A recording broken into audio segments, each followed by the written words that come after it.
Before we get into today's show, let me tell you about HubSpot. If you're hustling in the trenches to build a business or bootstrapping one of your own, let's talk about an AI-powered tool that can lighten up your workload a bit. HubSpot's Campaign Assistant is a game changer for creating marketing campaigns at scale. It quickly turns your key selling points into a cohesive pitch, which helps you deliver knockout emails, ads, and landing pages in minutes. So let Campaign Assistant take care of the campaigns so you can get back to growing your business. Work smarter, not harder at HubSpot.com/campaign-assistant.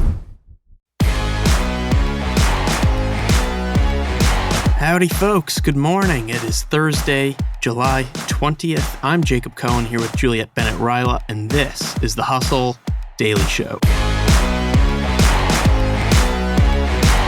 Ahead today, businesses catering to divorce celebrations sure aren't splitting up. In fact, the industry is booming, and we are going to discuss.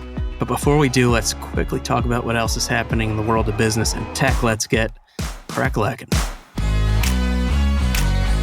Okay, first things first. Today in AI, Apple is reportedly developing its own ChatGPT rival using Ajax, its internal AI framework, according to Bloomberg.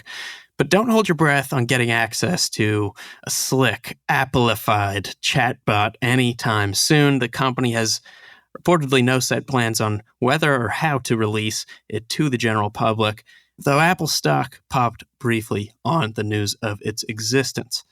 Up next, Skims are shaping up nicely, and I'm talking about Kim Kardashian's 4-year-old apparel brand Skims, of course, which just raised $270 million at a $4 billion valuation, up from $3.2 billion last year. The company now expects $750 million in sales this year, up from $500 million in 2022, which goes to show you that, yes, you can still start a popular apparel brand, though it also probably will help you if your name is Kim Kardashian. Also, moving along, we've got a real struggle over here. Cameo, which offers personalized video shoutouts from celebrities and animated characters, has fallen on hard times, it seems. The company employed 400 people in mid-2022. Now, after some recent cuts, it has less than 50 staffers, according to the information. In other news, sales of air conditioners jumped 248% on Amazon during the 30 days ending mid-July, helped in part by, obviously, intense heat waves across the U.S. Fans, too, by the way, had a lot of fans. Sales of fans popped 60% on Amazon in the same time. Also, TikTok rolled out its music streaming app, TikTok Music, to beta testers in Australia, Mexico, and Singapore.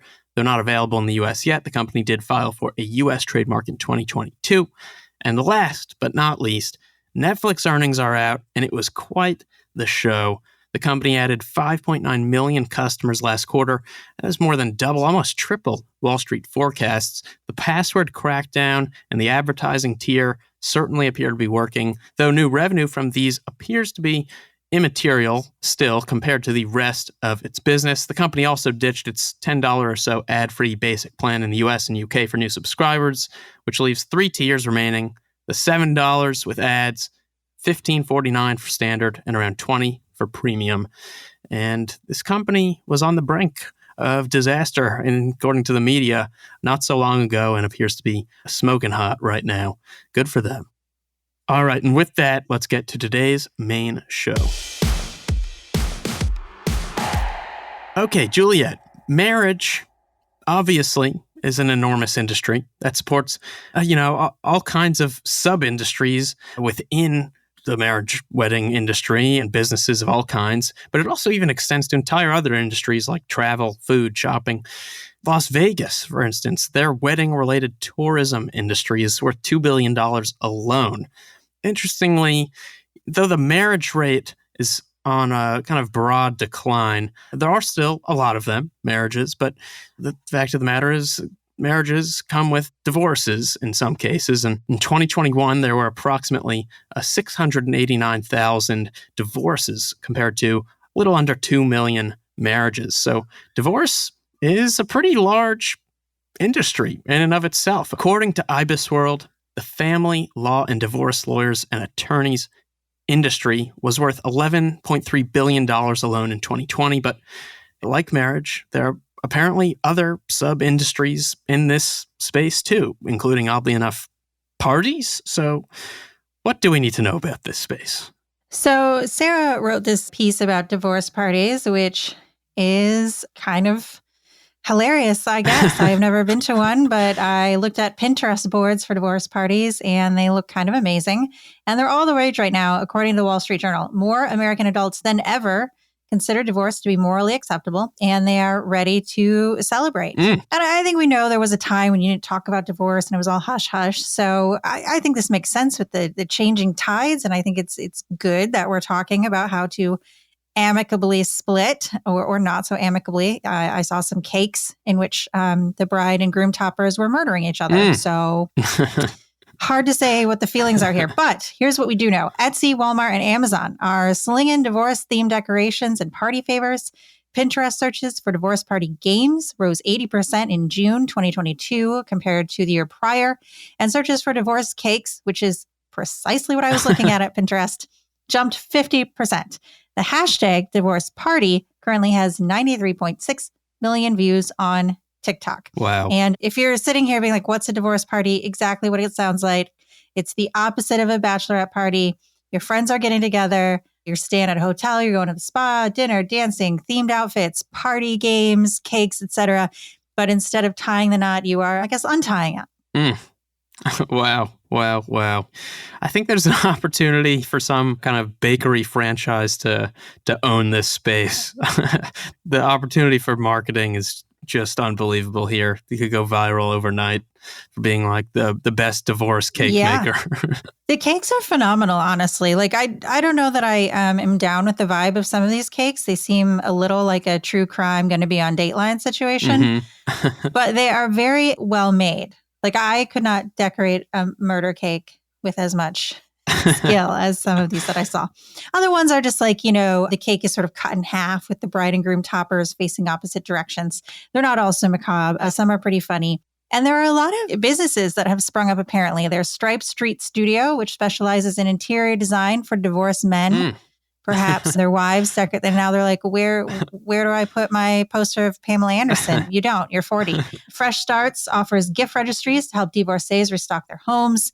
As you know, you give people wedding gifts for when they're building a home together. But, if your friend's ex took the crock pot, they need a new crock pot, obviously. Yeah. And Onward is an app for managing money with a co-parent after a divorce, which is probably pretty helpful. It does. There are some startups, too, in the space, right? Yeah. Hello Divorce is apparently a platform which tries to make the splitting up process more accessible and affordable, which I know there are typically a lot of lawyers involved. So that is probably pretty helpful. I agree with that. So I guess, long story short, I think it'll be very interesting to see where the space goes, how it grows, although I hope it does not grow too much, to be honest. Yeah, same. None of my friends who've gotten married have since, I think, gotten a divorce. I'm not sure. I guess I have lost touch with some people, but I'm really hoping that their love lasts. But if it doesn't, I will be there to make sure that they have an Instant Pot of their own. Good. You heard it here first. And bada bing, bada boom, that's going to do it for us today. Thanks for tuning in to the Hustle Daily Show. We're a proud part of the HubSpot Podcast Network. Our editor today is Ezra Trupiano. Our executive producer is Darren Clarke. We've got a lot more tech and business coverage in our newsletter, and you can and should subscribe if you are not already to our newsletter at thehustle.co/email. Hope you have an awesome Thursday, almost at the end of the week. Catch you right here tomorrow.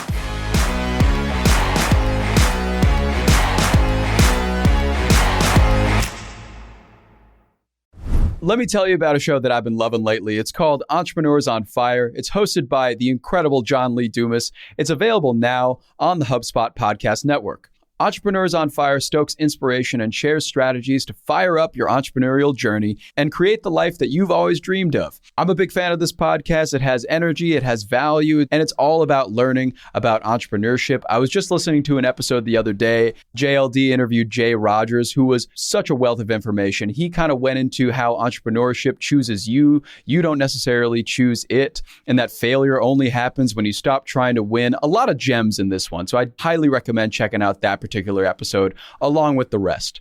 So go listen to Entrepreneurs on Fire wherever you get your podcasts. Hey guys, if you listen to the Hustle Daily Show on Google Podcasts, we want to let you know that the option will no longer be available pretty soon. Google is sunsetting its podcast app sometime in early 2024 in favor of YouTube Music, and we want to give you a heads up before it's too late, since that time's almost here. The Hustle Daily Show is available everywhere and anywhere that you listen to podcasts, like Apple Podcasts and Spotify. If you're using YouTube Music, we are there as well. If you're an Android fan, there are plenty of apps like Overcast, Pocket Casts, Player FM, and more. So just search for us wherever you decide to listen to your favorite podcasts.